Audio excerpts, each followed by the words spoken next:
that late Bronze Age Middle Eastern man in God's purposes for humanity. It was to Abraham and his descendants, his seed, that God made the great promises of life and blessing. So the question of who are his descendants is a vital question.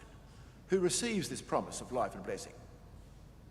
Or rather, it became a vital question for the Galatians because of what happened after Paul had left them, after what seemed to be a fairly whirlwind visit proclaiming Christ and founding churches.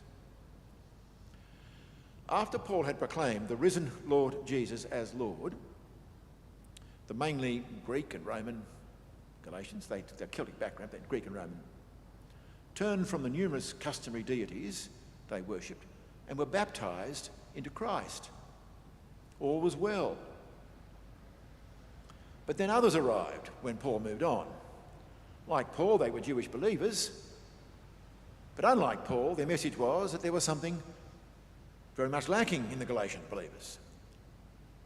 Something important. They could not be true descendants of Abraham, full members of God's family of blessing, because they were not observing important customs of the law of Moses, in particular, male circumcision. Now, this whole letter arises from the conviction, Paul's utter conviction, that rather than being an improved gospel, this teaching was no gospel at all. In fact, worse, it was a denial